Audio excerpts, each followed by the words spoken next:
உங்கள் மத்தியில் பேசும்படியாக ஆண்டு கொடுத்த கிருபைகளுக்காக வார்த்தைக்காக ஒரு சோதரிக்கிறேன்.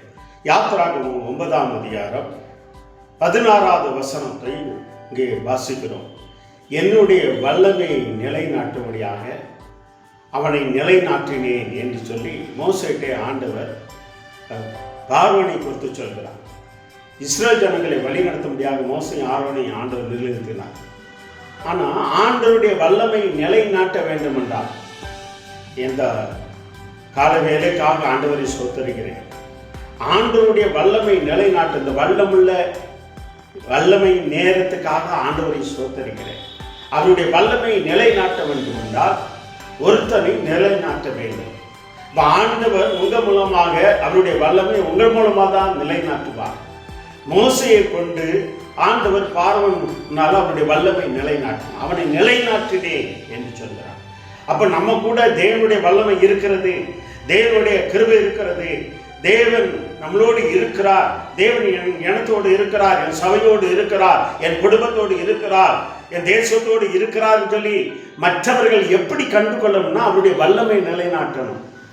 அதனால தான் ஆண்டவர் சொல்லி என்னுடைய வல்லமை நிலைநாட்ட அவனை நிலைநாட்டினேன், நிலை நிறுத்தினேன் என்று சொல்கிறார். அந்த வார்த்தை கேட்டுக்கொண்டு இருக்கிற தேவனுடைய பிள்ளைங்க, ஆண்டவருடைய வல்லமை நிலைநாட்டணும்னா அங்கே என்ன பண்ணணும்? ஒருவன் ஆண்டவருடைய பிள்ளைகளை எதுக்கணும். ஆண்டவருடைய பிள்ளைகளை என்ன பண்ணக்கூடாதுங்க, ஆராதிக்க விடக்கூடாதபடி அவன் எதுக்குறான். அவன் அந்த ஆண்டவருடைய பிள்ளைகளை அடிமையாக வைக்கணும் அப்படின்னு நினைக்கிறான். எனக்கு அருமையான தெய்வ பிள்ளைங்க, யாரெல்லாம் உங்களுடைய அடிமையா ஆக்க வேண்டும் சொல்லி நினைக்கிறார்களோ அது யாரா இருக்கட்டும், எந்த ஜாதி இருக்கட்டும், எந்த தேசத்துக்காரர்களாக இருக்கட்டும், எந்த ஊருக்காரங்களாக இருக்கட்டும், எந்த பணக்காரனாக இருக்கட்டும், எந்த அரசியல்வாதி, யாரெல்லாம் உங்களை அடிமைப்படுத்த நினைக்கிறார்களோ ஆண்டவர் அந்த இடத்துல அவருடைய வல்லமை நிலைநாட்டுன்னு அவனை உங்களுக்கு எதிரி ஒருத்தன் கிளம்புகிறானா, ஒருவேளை அரசியல்வாதியாக இருக்கலாம், அரசு அதிகாரியாக இருக்கலாம், இந்த குடும்பத்துக்காரனாக இருக்கலாம், இந்த மதத்துக்காரர்களாக இருக்கலாம், யார் எதுக்குறாங்களோ அப்படின்னா ஆண்டவர் அவருடைய வல்லமை நிலைநாட்டுறதுக்கு நேரம் வந்துட்டுன்னு அர்த்தம். நீங்கள் இருக்கிற பகுதியில், வேலை செய்கிற இடங்களில், தொழிலில், வேலையில், வியாபாரத்தில், ஊழியத்தில், தேசத்தில் அவருடைய வல்லமை நிலைநாட்டுவார் தெய்வங்களை. அதனால வேத வசனம் சொல்லுகிறது, என்னுடைய வல்லமையை நிலைநாட்டும்படியாக நிலைநாட்டினேன். அப்போ நமக்கு எதிரி கிளம்புறான்னா அவனை ஆண்டவரை என்ன பண்ணுகிறாரு? அவனை எழுப்புகிறார். காரணம் உங்கள் மூலமாக ஆண்டவருடைய வல்லமை நிலைநாட்டும்படியாக. அதனால பயப்படாதுங்க. இந்த வார்த்தை கேட்டுக்கொண்டு இருக்கிற சகோதரியே நீ பயப்படாத. ஆண்டவர் உங்களை கொண்டு தான் அவருடைய வல்லமை நிலைநாட்டுவார்.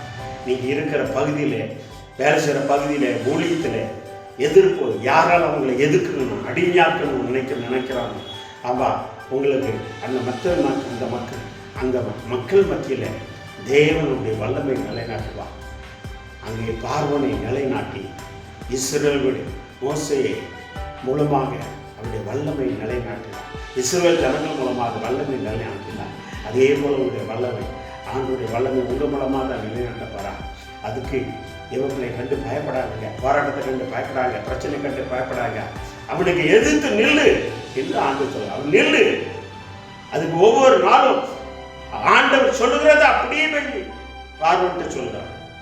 அதே போல நீ தேவன் என்ன சொல்கிறாதபடி நீ சொல்லும் பொழுதுதான் ஆண்டவர் மூலமாக அவருடைய வல்லமை நிலைநாட்டுவார். நீ தேவன்ட்டு கேட்கணும். விடமாட்டாங்கப்பா எப்படியெல்லாம் செய்யறோம் அப்படின்னு சொல்லி. ஆனால் நீ தேவன்ட்டு கேட்கும்போது தேவன் ஆலோசனை கொடுப்பா, அவர் கட்டளை கொடுப்பா. அதுபடி நீ போகும்பொழுது எதிரி மத்தியிலே அவருடைய வல்லமை நிலைநாட்டுவார், உன்னை மீட்டெடுப்பார். ஆண்டவர் உன்னோடு கூட இருக்கிறங்கிறதை தேவன் காண்பிப்பார். தேவனுடைய அதை கண்டு நீ பயப்படாதே. கர்த்தர் பெரிய காரியங்களை செய்வார். கண்களை முடிஞ்சவோ செய்வான். ஆண்டவரே சோத்திரனப்பா, என்னுடைய வல்லமை நிலைநாட்டும்படியாக நான் உன்னை நிலைநாட்டுவேன். பார்வனை பார்த்து சொல்கிறாரப்பா. பார்வனுக்கு நீர் யாருங்கிறதை நிலைநாட்ட, நீர் ஜீவனுள்ள தேவன் வல்லமுள்ளங்கிறது நிலைநாட்ட மோசையை கொண்டு அப்பா உடைய வல்லமை நிலைநாட்டின தேவனை சோத்திரனப்பா. அதே போல நம்முடைய பிள்ளைகளை கொண்டு அப்பா தாப்பனை எத்தனையோ பார்வன்கள் இந்த தேசத்தில் இருக்கிறார்கள். அவங்க மத்தியிலே நம்முடைய வல்லமை நிலைநாட்டமுடைய சொல்லுங்க.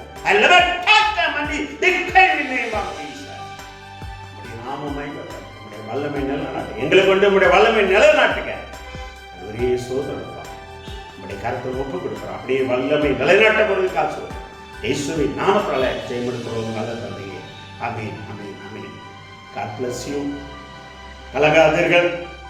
ஆண்டவர் உங்களை கொண்டுதான் அவருடைய வல்லமையை நிலைநாட்டுற. ஆனால் அவர் என்ன கட்டளையிடுறாரோ அதன்படி நீ என்ன பண்ணணும், எதிரிட்ட போய் சொல்லணும், என் கடவுள் என்ன தேவன் என்னை வானத்துக்கு போகும் இடத்தை என்ன சொல்லுகிறார், என் ஜனங்களை அடிமைப்படுத்தாத சொல்லணும். சுவிசேஷம் நீ சொல்லணும். யார் யாரெல்லாம் ஜனங்களுக்கு விரோதமா குடும்பத்துக்கு விரோதமா எழும்புகிறாரோ நீ சொல்லணும், தேவன் கேட்கணும். தேவன் சொல்லுகிற தைரியமா சொல்ல பொழுது அவர் என்ன அவருடைய வல்லமை நிலைநாட்டுவார், வழிநடத்துவார், ஆசீர்வதிப்பார். God bless you. ஆமென்.